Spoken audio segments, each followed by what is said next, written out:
Hello, everybody. Well, it looks like we have a full house tonight, and that's all within the Witches Movie Coven.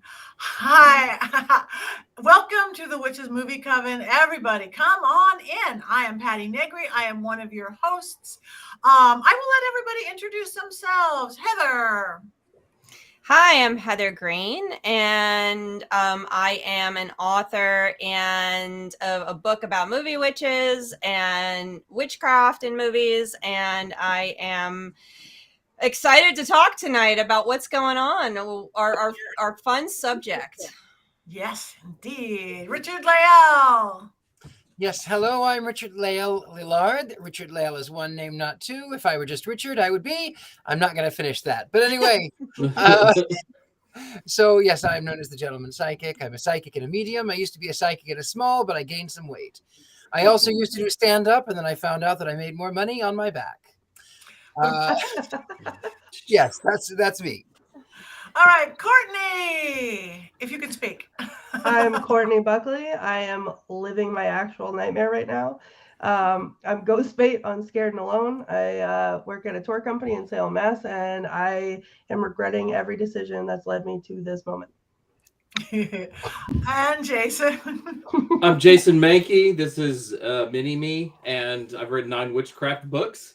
And I'm excited to see Courtney squirm our entire show for a whole hour. It's going to be awesome. Oh, and happy Burns night. Tonight we drink scotch in honor of the Scottish poet Robert Burns. Happy Burns night. Though I'm not drinking scotch. All right. I am Patti Negri, as I said. You might recognize me from The Witching Hour, my regular podcast, which isn't live like this, or Ghost Adventures, or a million other different TV shows. But you guys, join us, because we're talking about Annabelle today. Annabelle, not 1, not 2, but 3 Annabelle movies. So we thought we'd bring our family members to us just to make Courtney happy. Now, one thing I know somebody wrote in, I don't even know who, like, oh, we're having dolls, we're having haunted dolls, we should do a protection spell. And we all decided we didn't need a protection spell right now. Heck, let it come. But if you are going to have haunted dolls, you probably should know some different methods of protection. So I use a lot. I do clearing, and there's lots of ways you could do methods to do clearing and cleansings. Even with a haunted doll, if it's taking too much energy, my favorite thing is rue. To put a little rue herb with them, and that seems to really soften things. How about anybody else? Some I really people sorry. Go ahead. No, go ahead, Courtney. I was just going to say, according to some people, the best form of protection is abstinence. So I do not own any haunted dolls, and therefore I am protected against them. This is not a doll. Not a doll. Decoration. Not a doll. It's a decoration. But you hold it like a doll. It's resting upon Black Phillip. I'm not even holding it. But it looks like a doll. Mm-mm. It quacks like a doll. It comes alive like a doll and haunts you in your dreams. And it's horrifying to look at. Dare you?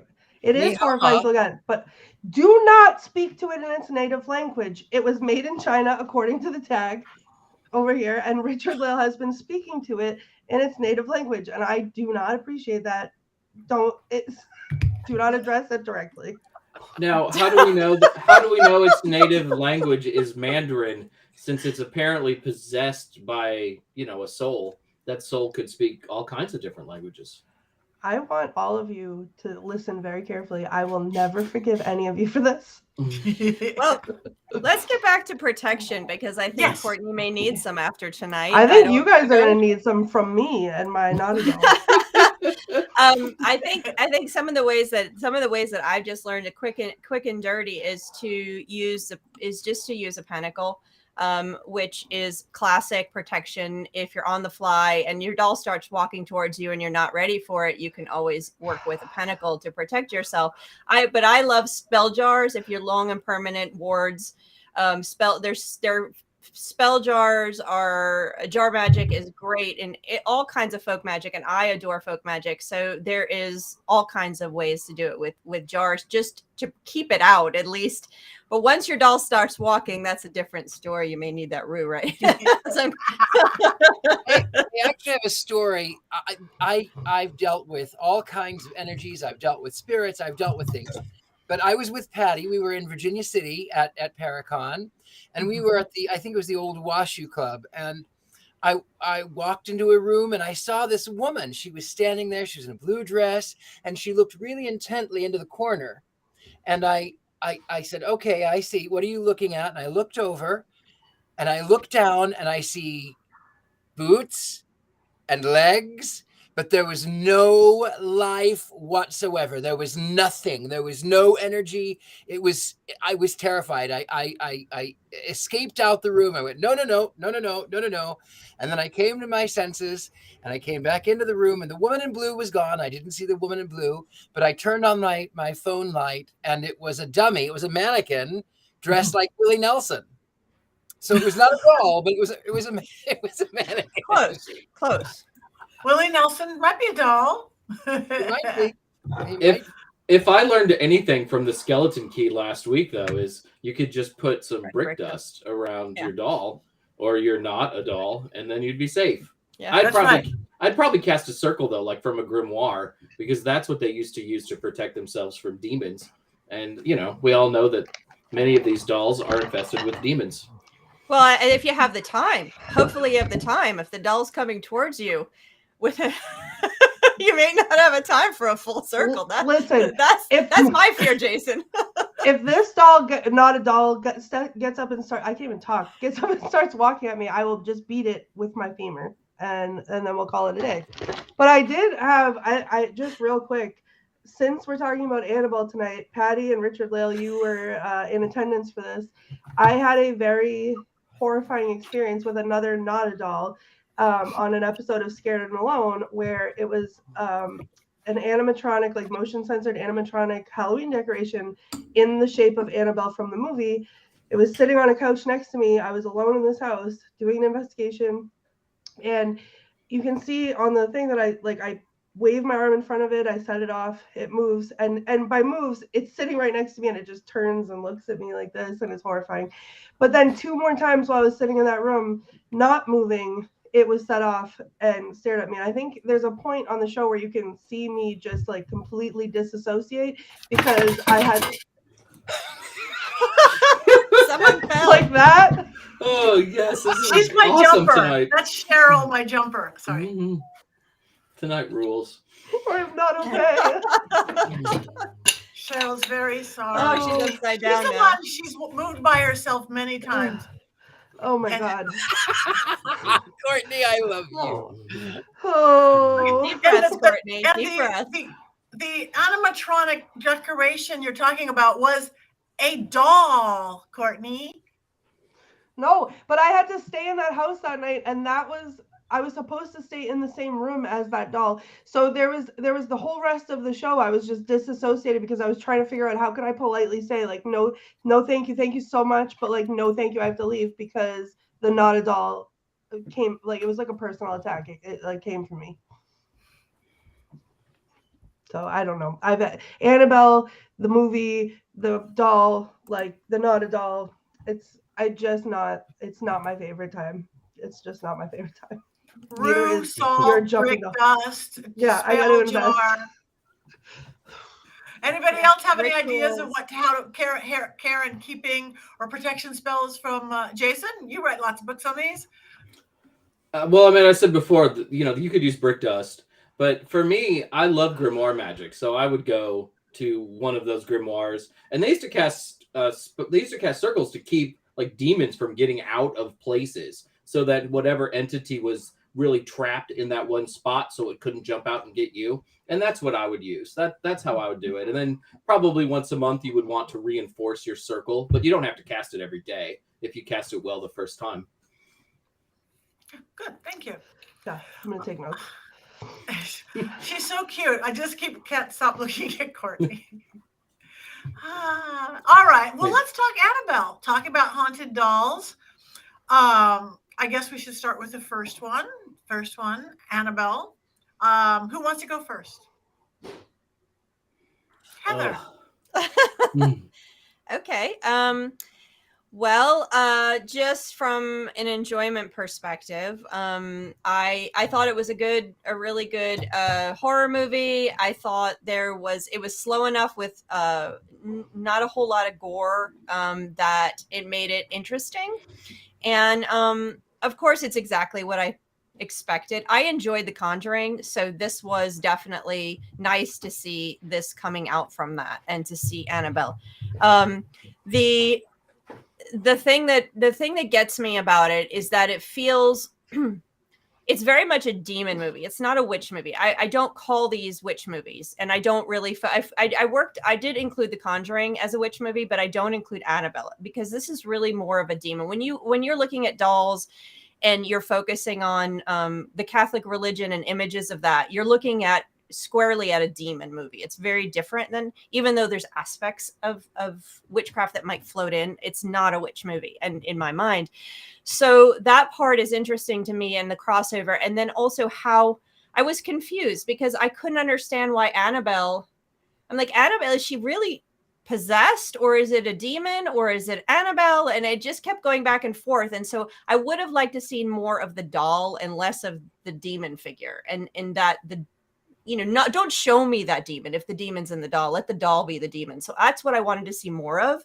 And I also found it really interesting, and we'll get to this, I'm sure, about the real Annabelle, is how the movie makers redid Annabelle and why. So that really fascinates me. And we can get to that later after everyone talks a little bit about the movie, though, because I really want to talk about the difference and why they did that, because that's a visual cue that's important in movie making. Okay.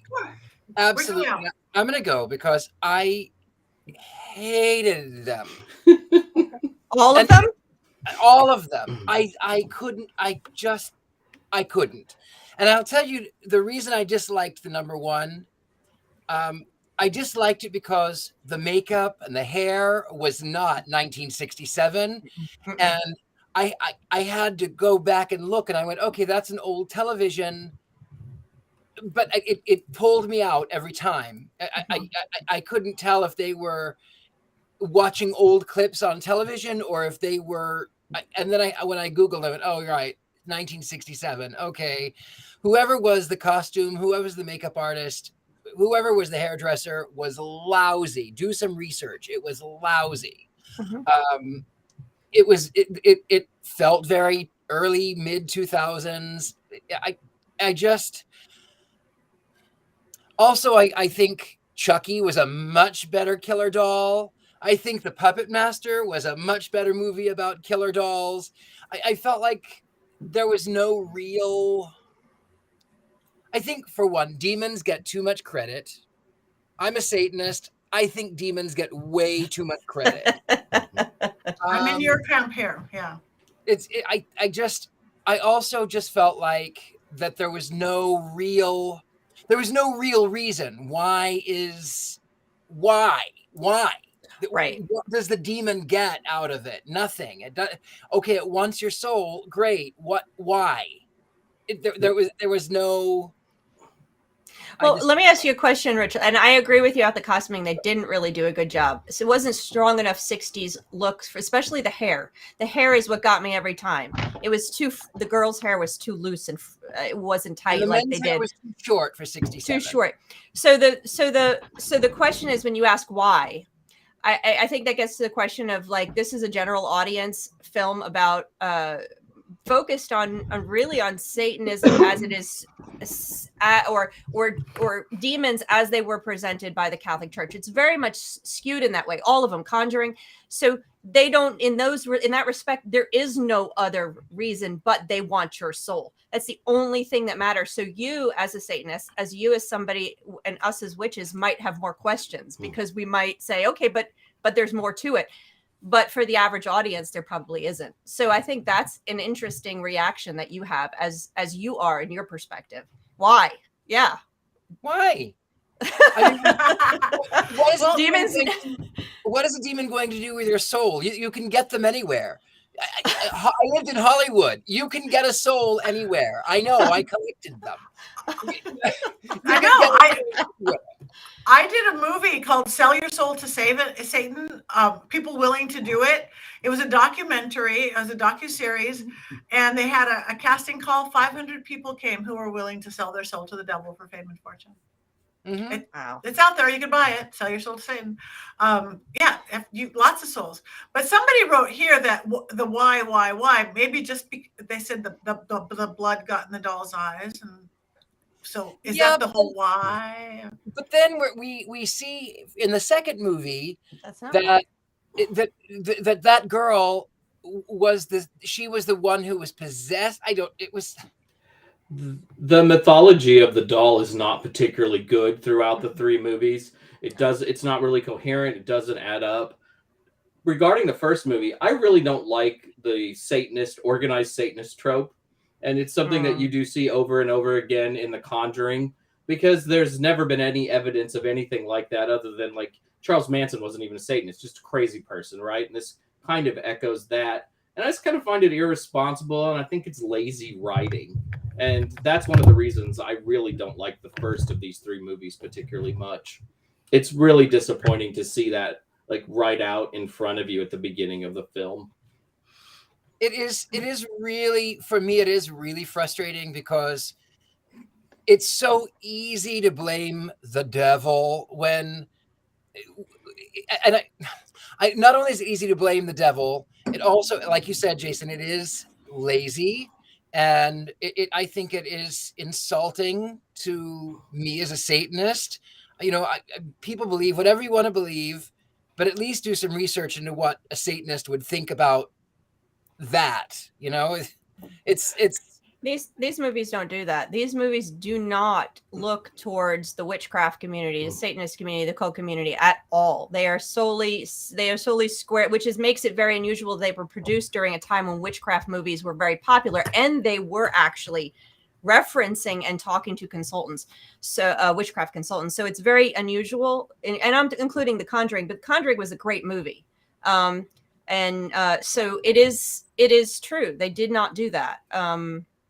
With these movies, I also think it's especially problematic because they sell you on the Conjuring movies as based on true stories, right? And Annabelle is connected to these, Conjuring movies, and none of the Annabelle movies are based on true stories. There's a little bit in the original Conjuring film where you see Annabelle that's sort of based on the truth about what happened originally with the nursing student and things.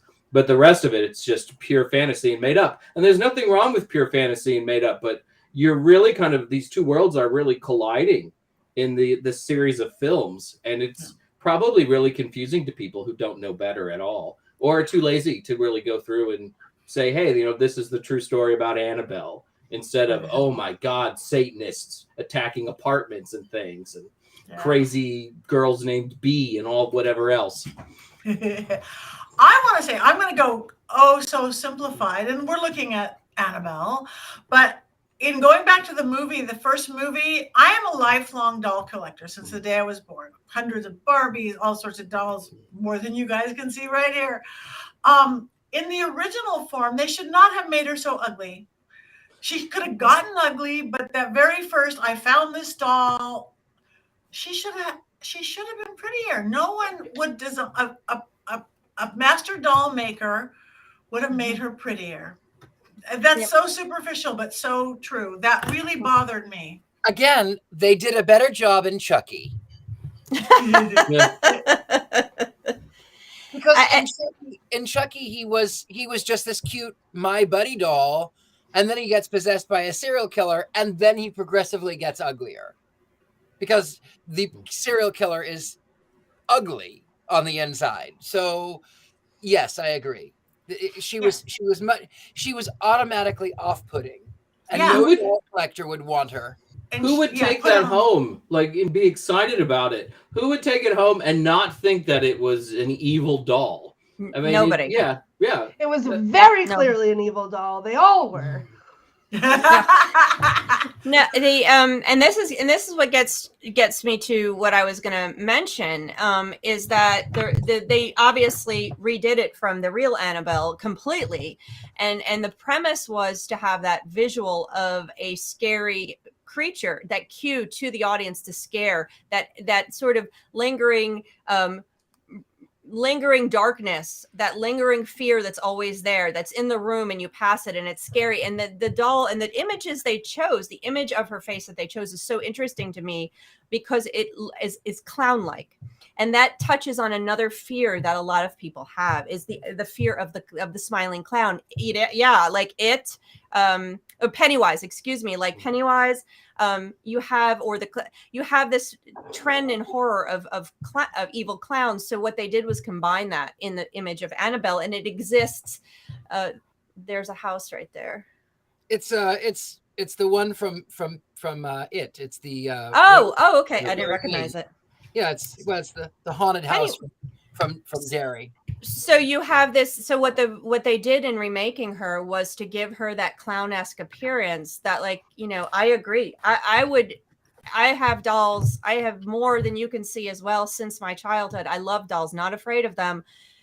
I would not have wanted that doll in my house. And no. That doll is ugly, or that doll is not. There's something wrong with that doll, and I would not have wanted it right from the second movie. And I did not mind, although I agree with Jason and Richard-Lael about the problematic issues with this movie. Those didn't bother me. There she is. Look at that. That is a smiling clown face. That's the Joker. That's Pennywise. That's what they did. Huge difference. Anyway, I agree with you guys. I think the movie Annabelle worked very well as a horror movie, and I enjoyed it. If I could push all of those idiosyncrasies, I think it worked very well because of how they did it, how they told that story, regardless of the other things that we've talked about. And I think the other ones failed in that, but we'll get to that, as we get. Mm-hmm. But yeah, I'm fascinated with the change they made and why they made her look like that. Yeah, I was scared. It worked as a horror film for me. I was sitting there. I actually watched it on my TV, big screen, not under the bed with my phone, on the first one at least. And it was a good horror film for me. I jumped. What's gonna happen? I had the tension, all that stuff that you have to have with it, even though she was ugly. So this may shock you guys, but I love these movies. What? I know. Here's the thing, though. Like, if I can give you guys just a little bit of backstory, that picture of Annabelle that was just up on the real Annabelle, I took that. So I've actually met Annabelle, the real Annabelle, in real life. Over a decade ago, I got to go to Lorraine Warren's house and take a tour of their museum. That's me and Lorraine back when I had hair. And in preparation for going on this tour and meeting her, there she is. Yeah, that's the picture I took. I did a lot of research on the cases that the Warrens had covered. I read their books. I read other books. I learned a lot about it. And then, I went and experienced it for myself first. And then the Conjuring movies came out. And like Heather was saying earlier, or Jason was saying earlier, in the beginning of the Conjuring, that piece of Annabelle's story that was there was closer to what really happened, and so I was sucked in at that point. And then when I watched The Conjuring, it wasn't until I got out into the parking lot that I realized that in the movie The Conjuring, I know this is kind of off topic because I'm not talking about Annabelle, but in the movie The Conjuring, there's this little music box that they open up, and there's a mirror in it, and they can look in the mirror and see the ghost behind them. On the tour of the museum, I had walked in, and there was, to my right, a wall of mirror, and then there was a big, tall, full-length mirror that they called the Conjuring mirror, and they told the story that some people would stand in front of it and conjure spirits and whatever. And I walked past it because there was so much to see, and something pulled me back to that corner, and I had to take a picture. And the picture that I took is the Conjuring mirror reflecting in that mirrored wall, and there's a face. And I went and saw The Conjuring. I watched the whole thing. I was terrified. I walked out. And in the parking lot, I had a meltdown because I realized that this movie that I had just seen, I have a picture that I took of these real things. So I feel like I had a connection to it in that way, where I had I think I just appreciated it on that level anyway. Like, I had a personal connection. I had seen her in real life. The little bit in the beginning of The Conjuring was real, or close enough to real, that when Annabelle came out, I just suspended all disbelief and I got into it, and I was like, this is the doll that I saw. Like, obviously she doesn't look the same, but she makes a cameo, or there's a Raggedy Ann cameo in the movies, but I think I really got into it. But then they play on things, I feel like, that scared me growing up, like when she was looking down the stairs and the demon was like on all fours on the stairs. That's the thing that chased me up the basement stairs every time I walked up. That's why I have to run. I can't walk up basement stairs because that's what chases me up. The scene in the basement with the elevator, and she pushes the like, that's my worst nightmare. Like, it just keeps opening up. It's like a bad dream that I've had 100 times. So even though I agree with everything that you guys are saying, like, it wasn't accurate. It was like satanic panic. It was, whatever. It still, to me, I think because of the connection that I had to it before, like the knowledge that I had before, I was able to sort of suspend the disbelief and really just enjoy the movie.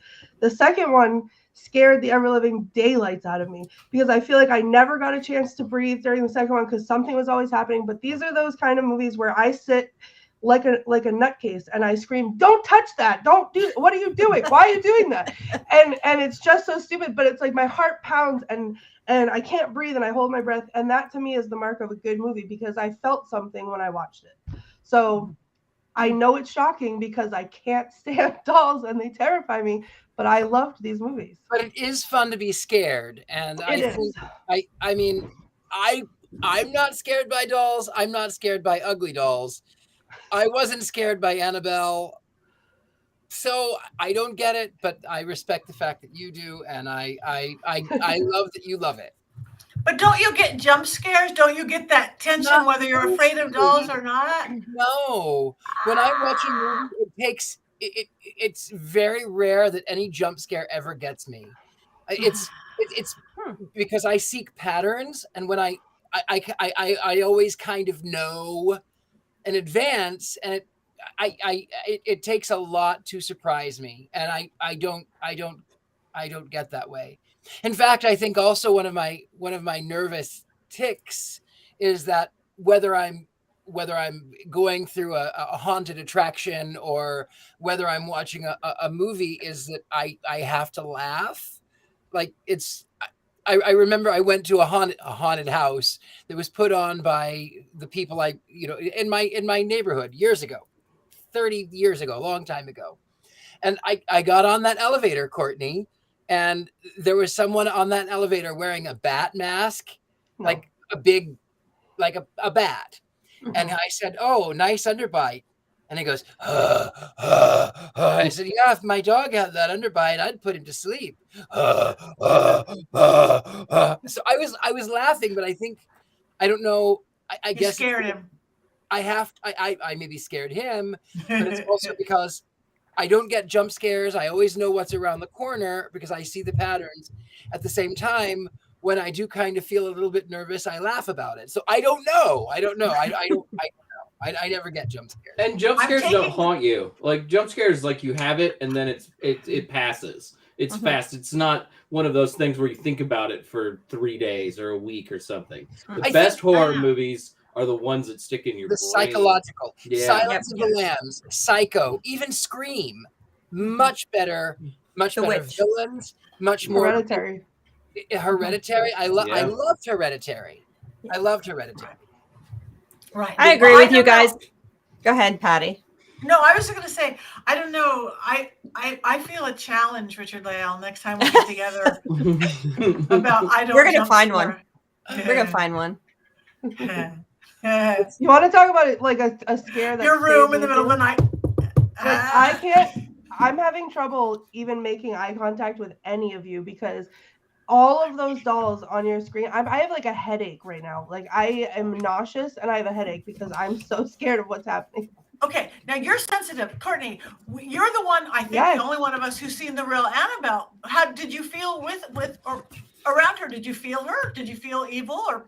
I feel like I did not open up to her because I had read, because she did a lot more damage supposedly even after they had her. So that's why she's kept in that case. And they give the warnings that they give you before you walk in. It's like, they would say, don't touch anything, obviously, but if anything touches you, or if you touch something by accident, like, you need to tell us immediately, because we have to stop everything. We have to get the priest out. We have to bless everything. I'm not a religious person, but that's what their belief system is. And that's so I was fine to respect that, because that was what they were doing.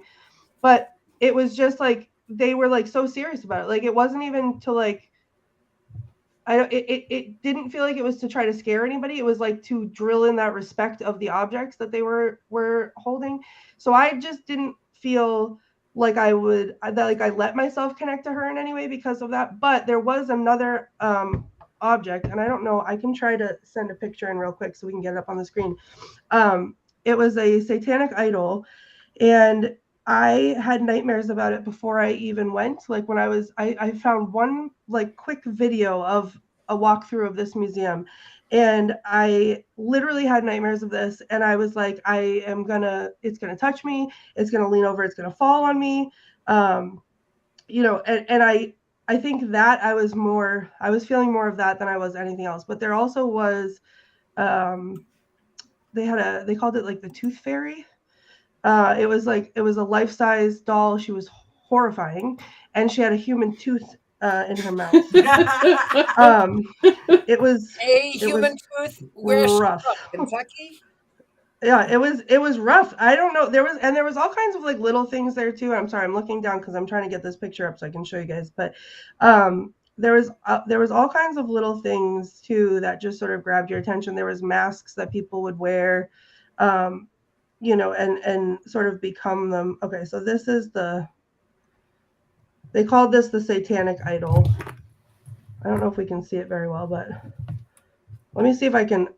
I'm going to send it to our producers and see if we can get it up. But this thing was like tall and skinny and terrifying, and I just literally, I genuinely had dreams about it. I had dreams about it before it happened. So that to me was more powerful than Annabelle in my senses. But I don't know if that was just because I was closed off or not. But to her, interesting. I just wondered. All right, let's move it on to that second movie. I know some people said there's a little There bit. it is. Oh, there we go. That doesn't even look scary. Oh, that's cute. It's like 9. It's I like would 9 like feet sleep tall. with that next to me. Okay, you guys are awful. I'm terrified that you even say these things out loud. But it was like 9 feet tall, like towered over you, and it was like really skinny. And I didn't know the story behind it before I saw it, but it was like it crawled into my soul and like froze me from the inside out. That's the only way I can imagine it. But I had to like give it like the widest berth because and that's the Tooth Fairy actually right behind him. That little black thing with the green face behind him to the right. It was just like I was sure no matter how far away from him I walked, he was going to tip over and touch me. Like, it was just like he was coming for me. He came for me before I went. He stayed with me for a long time after. Even looking at the pictures now, like my blood just runs cold. I have to say, I love that Ed and Lorraine have such love, and that people just really are thrilled. And Courtney, that you got to go see them and meet Lorraine in person. I just, there's only one sin that I think though that is unforgivable, and that's the fact that their house was decorated like Spirit Halloween. I just, I can't. Well, it wasn't their whole house. That was just part of the house. Oh, just part of the house. So, okay. No, it really, like, she was more into like chickens and like roosters. It was very like country-esque decorated. That's worse. But I will say, like, meeting her, I know there's controversy out there about the Warrens, and I'm not going to really speak on that, but meeting her, she was one of, like, just energetically, she was one of the most genuine human beings I have ever met in my life. And that's all I'm going to say. So whether or not the things that, there's controversy, were they telling the truth, were they not, I believe that she believed everything that she was saying. Sure, I think so. And yeah. And she was amazing to meet in person, and she was kind, and the love that she had for Ed was so apparent. It was beautiful. It was inspiring. She literally just sat with us and talked about him for like an hour, and it was beautiful. And then we go from that to watching a video of an exorcism that they partook in, and that was one of the scariest things I think I've ever seen in my life. And then into the haunted museum, and then I had a moment where I was like, is this my life? Is this what's happening? Because we were ghost hunting in a cemetery at night with Lorraine Warren, and it was just surreal. But then we went out to dinner. But it was like one of the best things that I've done. But it stayed with me, especially that horrifying thing, and Annabelle a little bit, like knowing that she's out there existing like that. I guess they take her out now sometimes to Paracons, and I don't know how I feel about that. But yeah. Courtney. Did she escape though the other like a year or so ago? I thought she escaped or something. There was a rumor about that. There was also a rumor, I think, that Zach Bagans bought her. There was a lot of rumors, but they're not. She's very much under lock and key. They do sometimes post videos, like when they have to move her, they post videos showing the process of what they do, and they have all these people there, and it's like this whole big to do. And but yeah, I just heard she caught COVID. And wouldn't surprise me. And so. That's rough for anybody. But Courtney, did she know that you were a witch when you met her? I didn't know that I was a witch when I met her. So this is before identifying as a witch. Because that's one of the things about the whole Conjuring movies and the Warrens is that really almost fundamentalist Catholicism, and it really comes through in the movies especially. And they'd probably be horrified that we're talking about them on this show. Because I mean, we're the bad guys to them, and I still, and I watch all these movies in the theater and things, and I've read Ed and Lorraine books, but they would not be fans of us. No, I don't know if I. Sorry, go ahead, Betty. I was just saying, though, when Richard-Lael and I last year at Frankie Frank's Paracon, we were with some people from the Ed and. I said that, I go, is all the exorcisms you do Catholic? What if it's not a Catholic? And they said no, that they were having people like witches and other people go in and do it. Now somebody else told me that group we saw, they weren't the right ones. They were some auxiliary group, but that's just humans being humans.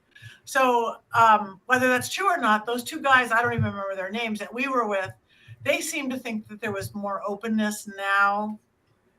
Whether that's true.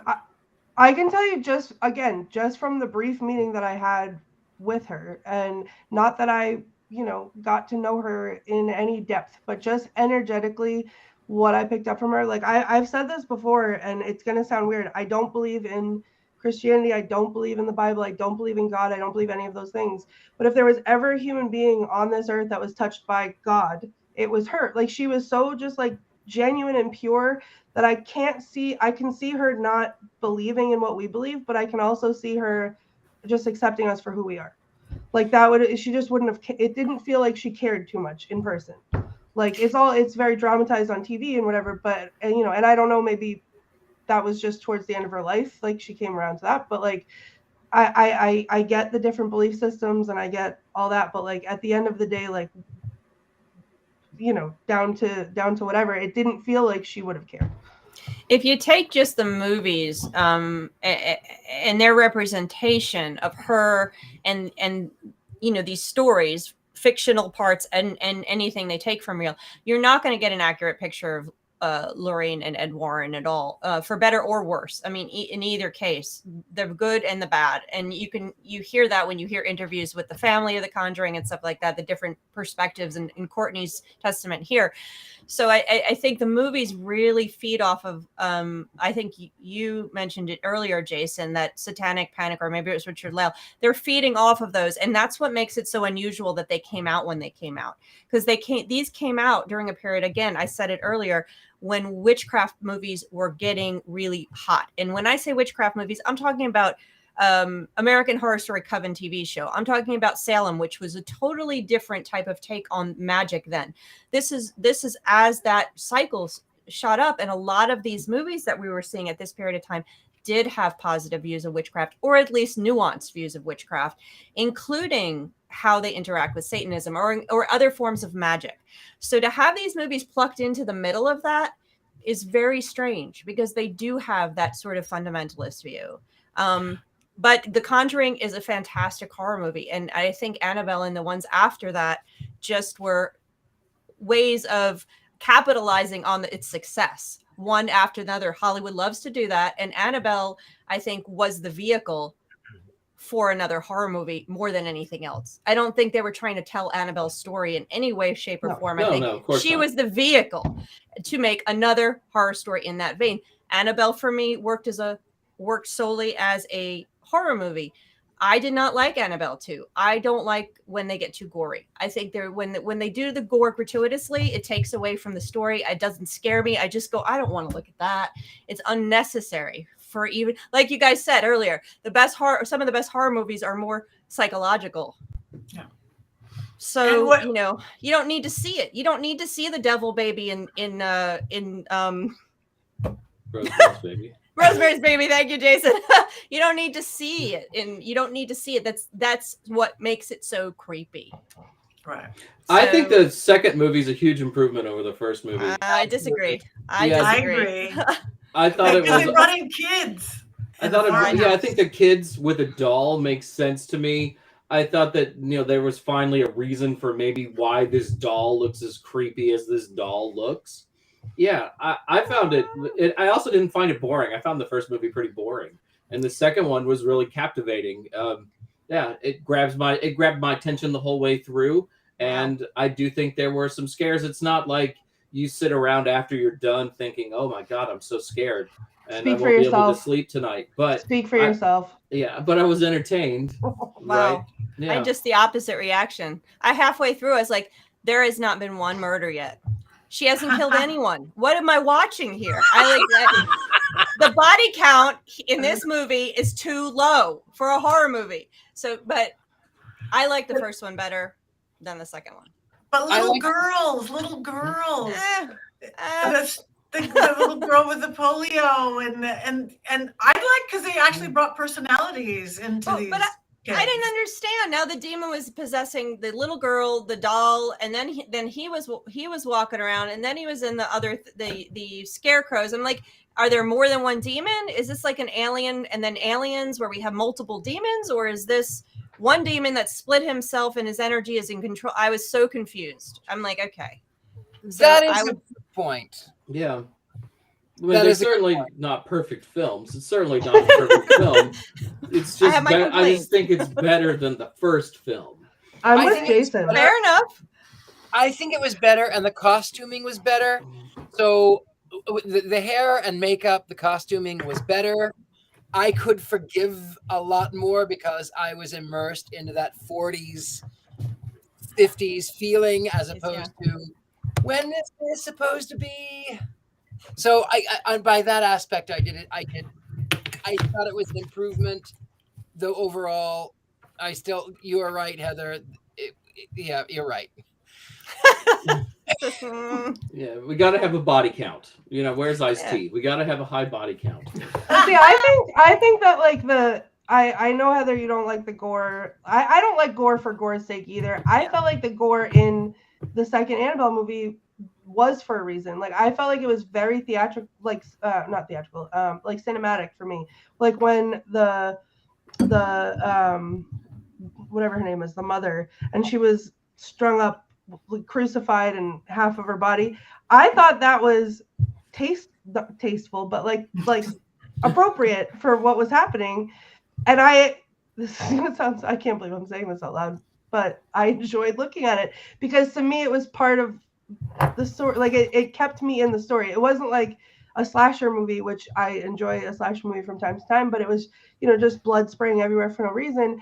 It was very like, what's the word I'm looking for? Like it was staged that way as part of, I'm having a COVID brain moment. It was essential to the storytelling. Yeah, it fit to the story, I think. In the same way that like, and again, to get off topic, but like Midsommar, the gore in Midsommar to me felt appropriate to what was happening. The gore in this movie fit for me, and I really enjoyed it. I think it added more for me. So I have to agree. I agree with Jason. I think the second one was the best one out of all three. I think so. Out of all three, yes, it was absolutely I enjoyed it more than I enjoyed the other two because I didn't even finish watching the third one because I was so bored. I fell asleep. I can't talk to the third. I can't speak to the third one at all because I fell asleep. So I guess I like the second one. I like the third one. Again, I think it's not because of what kind of, like, whether or not it's an actually good movie, but again, because it takes place in the house of the Warrens with the Warrens Museum and all of their things. And I have been there and I have experienced that. So for me, it was like, oh, I have to like keep my eyes peeled in case I see something that I've seen in real life, or like, is this that thing? Is this thing? And, you know, so it kept my attention in that way. But as far as like a horror movie went, my favorite was the second one. I think the third movie to me felt like an attempt to bring in other scary things from the Warrens' repertoire that perhaps you could make a movie out of later down the road. You know, it was almost like Batman versus Superman, and that the whole point of it was just to push future product upon us, right? How did they react to this particular scary thing in the movie? Well, I think that could be our next Conjuring universe film. You know, that's really what it felt like to me. It was kind of cute, though, that it had like the teenage protagonists, right? Because we had missed that in a lot of the Conjuring movies, which are a little bit more focused on adults. So it was kind of cute that they went back to that old horror trope. I'm coming over to see my girlfriend who's babysitting, you know, that kind of thing. That was actually one of the reasons I hated it. I mean, it makes me laugh. I'm not going to say it's like genius writing, but, you know, but I mean, it feels like this franchise had tried so hard not to always jump into those tropes. And then on this movie, they take that plunge. I want to, I didn't get to see the third one, so I'm not going to speak to that, but there was somebody in the chat that asked why dolls and why can't, if other things can be possessed by these demons, and why is it always dolls? And now, you know, I can talk, I did an article about yokai culture in Japan and the folk stories about how hammers and knives and all kinds of things could be possessed. It's fascinating. And if you're really interested in it in Japanese culture, and it's a huge part of their animistic outlook and life overview. So I would definitely look into yokai culture. But this is kind of funny. Right before I was going to watch Annabelle, the second one, Annabelle, what is it? Creation. I was turning and trying to find the channel, and it had recorded. And so I go to put it on, and I'm sitting there watching, and I'm going, it hadn't started yet. It was the movie before. And I'm looking at the screen, and I'm watching this car, and the car is starting to move, and it's crunched, but it's fighting being crunched. And then its lights are coming back on, and its things are going, and I'm going, oh my goodness, this is Christine. What? And it was the end of the Christine movie from 1982. So we were talking about other things being possessed. The car in Christine, which is a not Steven Spielberg, which is a Stephen King book, is a great cheesy 80s horror movie about a car that is possessed, or we think is possessed. I'm not so sure, but I love watching that movie. So it was a great end to watch a car being possessed into a movie about a doll being possessed. What a fabulous afternoon. I will attest, though, that cars can become possessed. My parents had a 1959 Buick Electra. Beautiful. It was bright pink, flat top, 4-door. It was lovely, beautiful car. And I remember I loved it so much, but I would see faces. I would, out of the corner of my eye, it would be parked. I would see faces in that car. And then one day, out of the blue, I walk by the car, and the emergency brake goes off, and it goes back around the RV, the wheels turn, and it rolls down the hill, and it gets caught. It would have gone into the river. We lived on the edge of a hill on the river, and it would have gone into the river had it not been caught up in the fence. So yes, cars can absolutely become possessed. Well, yeah, even in the Warrens, sorry. I think almost anything. Go. Just really quick, like in the Warrens Occult Museum, like I said before, like they have like, it's not just a museum filled with dolls and Ouija boards. It's toys and masks and pieces of things and this thing that they picked up, and everything had a story, and it was a book, and it was a this. So the whole occult museum is just objects, like of all different varying kinds. So I wouldn't be shocked if there was a hammer or a chainsaw. I think that's what the comment said. Something that would do a little bit more destruction. I wouldn't be shocked if those were in there too. Just speaking strictly to the Warrens. Speaking of things that are possessed, Amityville Horror. There was one where this lamp ends up in a yard sale, and they buy it, and then the lamp is haunted, and the guy spends the entire film running away from this giant haunted lamp. In the Okay. one folk story. I'm sorry, Patty. Go ahead. I'm slow. It's my old improv training. One at a time. No. If you were a spirit, if you were a demon, if you were a good ghost, a bad ghost, would you pick a pen? You could, or would you pick something with eyes and a face? Of course you would pick something with eyes and ears and a face. If you were looking around the whole house, the crock pot or the doll. It's a no-brainer. It's also a Trojan horse situation, right? Like if you want to be accepted into the home, a doll is something that you would want to pick up, you'd want to hold close to you. It makes much more sense than the crock pot, which you don't want to sleep with at night. But we all sleep with Black Phillips. Well, at least I sleep with my Black Phillip. There's always a chance that he could be possessed one of these days. And then he's got right eyes, ears, mouth. The way you guys are making me scared of my Black Phillip. No. He's a doll. Richard-Lael, your doll is beautiful. That is amazing.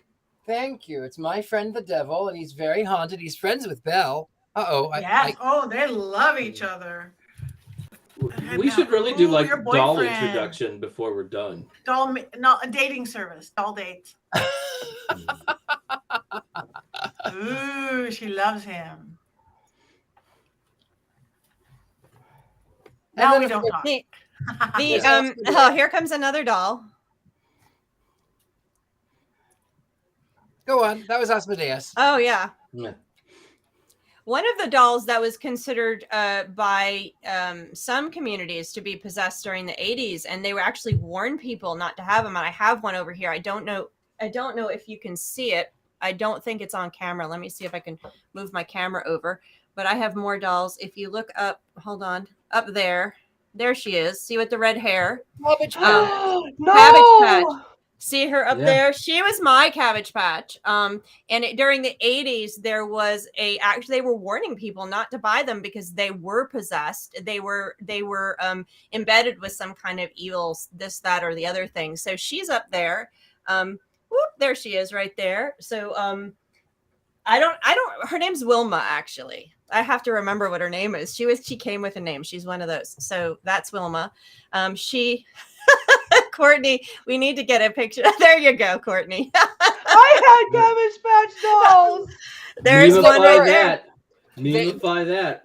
They were called haunted. I remember, Heather, back in the 80s, there was an article that this actually did terrify me. It was a story about a Cabbage Patch doll that it started glowing, and it was the company said it didn't glow. And then there was, in the story, it was probably the Inquirer, but in the story, the doll ends up by walking into the room, and then it starts choking the child, and the parent has to come in and grab the child away from this Cabbage Patch kid. Yeah, it was part of the satanic panic. They said they were warning parents that the dolls were going to suck their souls or something like that. It was I had to investigate this as part of the article, and I was going to hold up this book. This is, if you're interested in yokai culture from Japan, they actually they believe in dolls and items can come in spirited when they become 100 years old. So she's getting close, this one right here. She's not quite 100 yet, but they also have, because of that, they actually have formal funerals for dolls. So if you decide, I don't want my doll anymore, you don't just throw it in the trash can like they did with Annabelle. Oh, we don't want this, she's too creepy, I'm gonna throw it in the trash.